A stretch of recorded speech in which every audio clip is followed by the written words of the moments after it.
This is a BGP troubleshooting scenario. We configured this topology in a previous vlog. What we've been told is that router 1 on the left is not able to ping the loopback of router 4. So let's see if we can confirm that and find where the problem is. On router 1, ping quadruple 4. Pings seem to be failing. So we're not able to ping the loopback of router 4. Can we ping, as an example, router 4's gigabit Ethernet 00 interface? We're not able to do that either. Let's use traceroute to see how far we get. So traceroute to the loopback of router 4. The trace isn't going anywhere. So show IP route. The router only has connected and local interfaces in the routing table. So show IP protocol. Are we actually running a routing protocol? Yes, we are. We are running BGP. The autonomous system number is 65001. Show IP BGP summary. We have a neighbor relationship configured to 17.1.1.2 in autonomous system number 65001. The state, however, is idle. So that means we don't have a BGP relationship to that neighbor. We can ping the neighbor, however. So let's have a look at router 2. Show IP BGP summary. Have you been able to spot where the issue is based on that output? Router 2 has a neighbor relationship back to router 1. Relationship is idle, but notice the admin keyword. That means that the neighbor relationship was shut down. So show run pipe section BGP.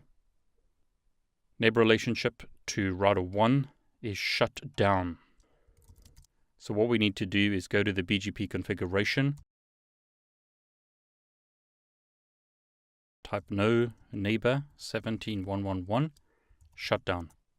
To remove the command, notice the neighbor relationship has come up. So show IP BGP summary. The neighbor relationship is now established. We can see that because the state is empty. But to verify that, show IP BGP neighbor. This is the neighbor relationship to 8882. Scrolling down.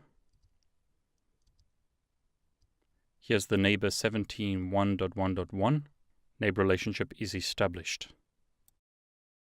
We can see on the output on router 1 that the neighbor relationship came up. Show IP BGP summary. State is empty, which means it's established. Notice we've received 4 prefixes. Show IP BGP. The prefixes are available in the BGP routing table. Show IP route. We can see the routes in the IP routing table. And we can now hopefully ping the loopback of router 4, which we can. So that's an example of how to troubleshoot BGP. Don't forget your commands. Show IP BGP summary. Ensure that this shows blank, not something like active or idle. Use commands such as show IP BGP to view the BGP routing table. Commands such as show TCP brief will show TCP sessions. We can see that a TCP session is established. So notice router 2 initiated a session to router 1.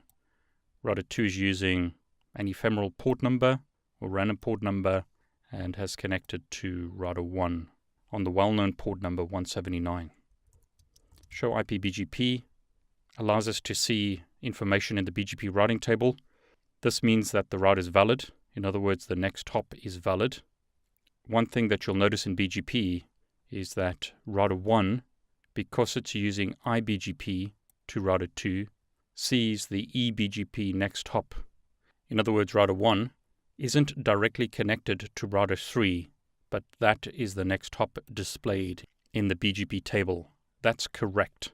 iBGP, which is used within an autonomous system, doesn't change BGP attributes, such as a next hop. This shows us the autonomous system path that the route went through. It originated in autonomous system 65002. The local autonomous system number of 65001 is not shown because the route is still within that autonomous system. This means that the route was initiated through the use of the network command. This means that the route was advertised by the local router. The same route has been advertised by two routers, but the local router is the more believable because the router trusts itself rather than other routers. So the greater than sign shows us that that's the best route. I discussed that option and multipath options in my CCNA course in a lot more detail.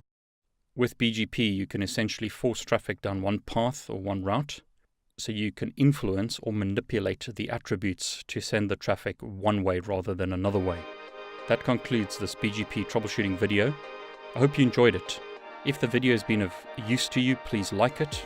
Please also subscribe. I want to wish you all the very best.